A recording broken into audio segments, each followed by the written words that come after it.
La musique est extra-diégétique. La caméra reste toujours à la même hauteur. Il y a du rock, ce qui donne une impression de bazar. Ce n'est pas le même personnage filmé du début à la fin. L'image sert à illustrer l'explication du narrateur. C'est bon. Premièrement, on peut entendre la voix du personnage raconter ce qui se passe comme un narrateur. Cela montre qu'il a un niveau d'information supérieur par rapport à nous. On peut aussi entendre la musique qui est extra-digétique. C'est du rock'n'roll. Cela montre la frénésie dans la pièce et l'accentue. On peut remarquer que durant toute la séquence, la caméra reste au même niveau. Le metteur en scène a sûrement choisi cela pour que l'on soit plus intégré dans le film et les personnages. C'est comme un film interactif. On voit aussi que le travail est stressant, car on voit plusieurs personnages possédant des anti-stress. On voit aussi plusieurs personnages au téléphone.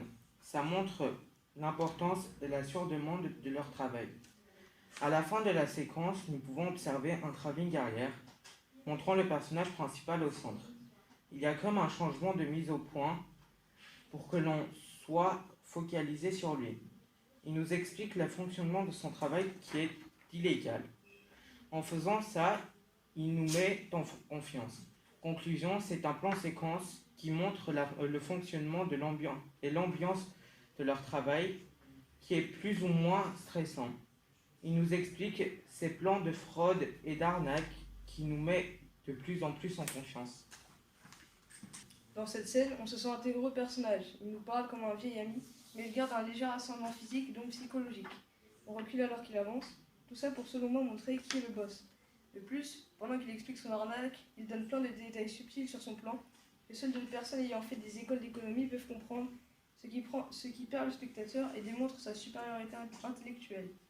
Mais on arrive quand même à l'apprécier, car elle nous intègre comme énoncé ci-dessus. On se prend d'affection pour un arnaqueur, et avec du recul, on peut également se sentir arnaqué. En effet, il y a un flot d'informations constant, autant visuel qu'auditif pendant ses explications, ce qui surcharge le cerveau. Plein de monde dans la pièce, cris, applaudissements et musique, de rock'n'roll. Ce qui pourrait être utilisé pour arnaquer une personne.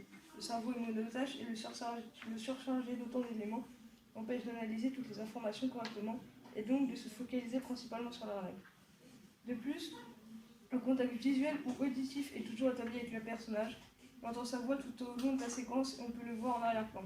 Ce qui permet d'être accompagné par lui toute la séquence, de rester en lien et de le renforcer. Nous sommes accompagnés dans un endroit inhabituel pour la plupart des spectateurs, ce qui peut être rassurant. Alors dans la salle, on voit bien que c'est un peu assez mouvementé. Ils ne sont pas très organisés et il y a beaucoup de travelling circulaire. La scène est assez bruyante. Il y a de la musique rock en arrière-plan. Le personnage principal narre l'histoire. La caméra est dynamique, bouge sans arrêt avec le personnage. On voit comment il prépare l'arrivée du CES. Le réalisateur attire l'attention du spectateur sur le personnage en plan rapproché. On s'incruste dans la vie du personnage. La caméra est au même niveau que lui et pourtant il nous prend de haut. Il casse le quatrième mur en nous parlant directement. Dès que le plan séquence se lance, on est vite envahi par une multitude d'éléments sonores, tels que la musique de rock extra-digétique, les dialogues entre les différents personnages, la voix narrative et le brouhaha incessant de la salle de travail. J'imagine qu'ils sont là pour nous désorienter et nous rendre quelque peu confus. Durant toute la scène, la caméra ne s'arrête jamais, elle bouge, elle s'oriente sans cesse de manière à la fois fluide et rapide, qui, je pense, souhaite nous brouiller l'esprit en nous montrant un maximum d'images à la seconde. L'intégralité des plans est effectuée en plan rapproché pour nous faire ressentir un sentiment d'infériorité par rapport au personnage principal. Cela commence quand le personnage principal arrive, il se tourne vers un autre personnage qui emmène un tas de papiers dans une pièce et on repasse au personnage principal. On voit bien que c'est un plan séquence. Pour cette partie du film, le personnage principal nous présente son arnaque. La caméra reste en gros plan, mais que c'est le personnage principal qui est en gros plan, mais pas les autres. Dans la pièce, c'est mouvementé, car il y a du rock en fond de partie. Okay. Un personnage décrit la situation tout en montrant l'environnement où cela se passe. on transmet l'ambiance.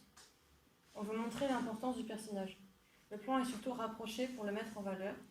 Le fait que le mouvement soit à sa taille tout le long et qu'il nous parle comme si on était là fait qu'on se sent dedans et qu'on l'apprécie directement, qu'on perd un sentiment de proximité. Et sa voix est recouverte par la musique, mais quand on le voit, sa voix est plus forte pour avoir notre attention.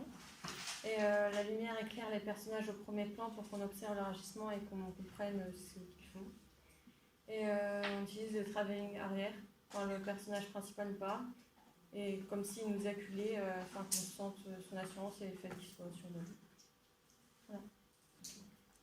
C'est un plan séquence d'un film américain, The Wolf of Wall Street. Il y a différents mouvements de caméra. Travelling avant. C'est une focalisation pour montrer l'importance d'un élément et le travelling gauche pour faire découvrir le lieu.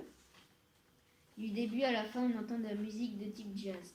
La musique provient de la radio de la voiture de Monsieur Linker. Elle est donc intradigétique. La caméra ne reste pas à la même hauteur. Donc le travelling vertical suit la voiture tout le long. Le plan général permet de se repérer dans l'environnement. La mise en plan change pour le dialogue et se focalise sur de nouveaux personnages afin de présenter tous les éléments importants. L'angle est plongé afin de voir tout le décor et pour créer une sensation d'anxiété. Et aussi la variation de la musique aussi crée de la tension. Les personnages principaux ne parlent pas trop. Il y a une plongée pour accompagner les voitures. Un plan américain pour montrer le couple en train de parler, car c'est les personnages principaux.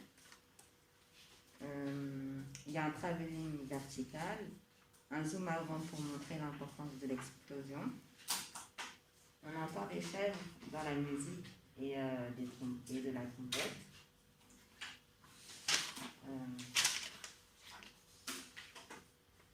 Le volume disparaît dès qu'on ne voit plus la voiture. Et il y a un zapping sonore pendant. Le plan séquence elle sert à nous montrer que ça se passe très vite, approximativement 3 minutes. La musique, qui est du jazz, est intradigétique car elle vient de la radio de la voiture, des Linkers. Et c'est pour ça que la musique baisse et augmente car la voiture se rapproche et s'éloigne au bout du plan séquence. Et à la fin, il y a un zoom avant pour montrer l'importance de l'explosion. On pourrait croire qu'ils ont voulu prendre une voiture et puis la filmer. Il y a 4 personnages, dont 2 hommes et 2 femmes. C'est un plan séquence d'un film américain qui a été fait en 1958. Il y a différents plans, de grands plans pour montrer la bombe, un plan rapproché pour montrer l'explosion de la voiture, etc. Il y a aussi différents mouvements de caméra, le travelling avant, travelling arrière et le travelling vertical. Cette scène se base essentiellement sur un jeu du chat et de la souris, notamment à cause de la bombe et du fait que le spectateur a un niveau d'information omniscient par rapport au personnage du film. Cela accentue le stress des spectateurs car les acteurs ne sont pas au courant du danger et se comportent naturellement. Le jeu du chat et de la souris va commencer une fois que la voiture démarre car les deux couples ne vont pas hâter de se croiser et recroiser. La musique est intradigétique et lorsqu'elle s'arrête, elle est remplacée par une musique un peu plus stressante. Et cela quand la femme du conducteur dit qu'elle entend un tic-tac insistant. Tous les éléments sont présents pour montrer au spectateur que l'explosion est imminente. Ce plan séquence est très bien placé dans le film car elle donne un avant-goût au spectateur et il comprend bien avec les situations stressantes. L'ambiance me paraît très sereine, notamment due au bruit sonore et au calme des rues. Mais ce n'est pas tout à fait le cas, car une tension s'installe dès que la bombe est disposée dans le coffre de la limousine. Les plans varient entre plan général et plan d'ensemble. Un plan américain est notamment exécuté vers la fin. Ils sont là pour qu'on puisse voir un maximum d'éléments, sûrement pour nous montrer la voiture et nous rappeler le danger, également grâce au volume de la musique intradigétique, et aussi pour nous montrer la richesse du décor, pour selon moi nous mettre en confiance avec le décor. Une personne met une bombe dans la voiture de Monsieur Linker au début de la scène.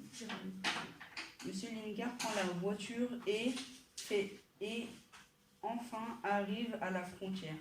Il y a un autre acteur s'appelant Vargas. La femme de Lincoln entend un tic-tac et ce qui est la bombe que la personne a mis au début dans son coffre. Quand la voiture se rapproche du personnage, la musique devient plus forte et elle est intradigétique.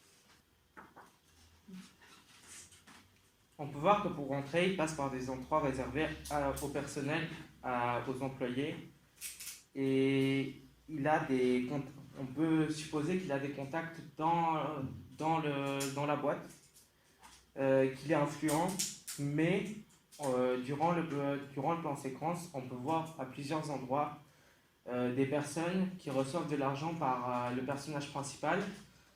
On peut supposer aussi qu'il n'est pas vraiment influent, mais il les paye pour pouvoir rentrer par ces endroits-là, il les paye plus cher. Cela veut dire que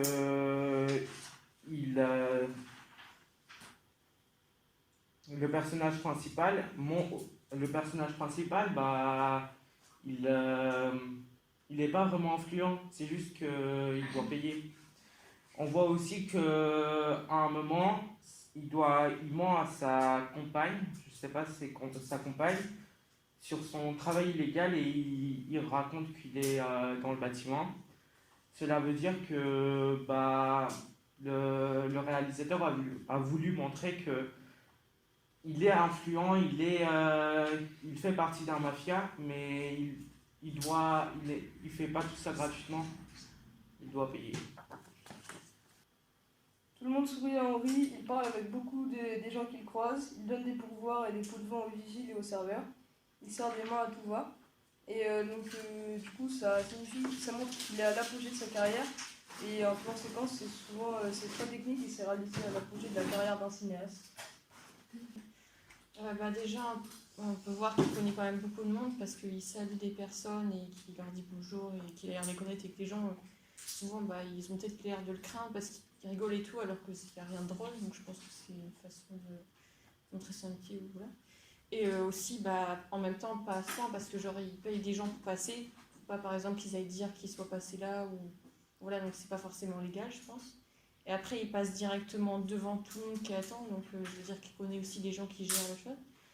Et aussi, il est un peu suspect, parce que je veux dire, il a l'air de mentir sur son métier, enfin, il n'a pas l'air de dire la vérité, forcément, et il a quand même dépensé des centaines d'euros en quelques minutes, alors il a l'air... Enfin, pour quelqu'un qui travaille dans ce métier-là, il a quand même l'air d'avoir beaucoup d'argent. Donc... Il y a un plan américain dans la scène du plan séquence pour montrer où se dirigent les personnages principaux. Et il y a un plan rapproché dès qu'ils s'assoient pour regarder le spectacle. Tous les dialogues et les rencontres ne font que gratifier Henri. Tout laisse penser qu'il est respecté et important, si l'on ne prend pas en compte l'argent dépensé, notamment grâce à l'assurance avec laquelle il accompagne son amante. Des couleurs diverses et variées nous emportent dans un univers exotique qui met en valeur le couple. Dans le plan séquence, il y a au début un plan américain et une fabrique verticale. Au début de la scène, le personnage principal cherche à impressionner le personnage féminin en passant par plusieurs endroits, normalement interdits au public, sûrement pour donner l'impression que c'est quelqu'un d'important et d'influent. Selon moi, ce plan séquence, ça a montré le personnage principal au plus haut point de sa carrière et où il se sent le plus en confiance. Il donne ses clés de voiture à une personne pour qu'il la surveille. Après, il traverse la route et pour ne pas faire la longue queue, il passe par une entrée qui est réservée au personnel.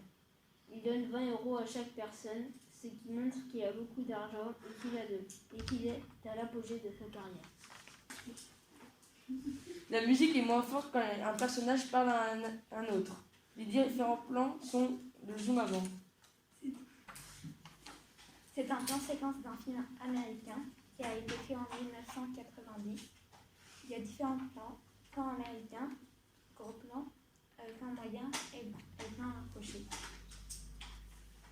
Il y a aussi différents mouvements de caméra, travelling, vertical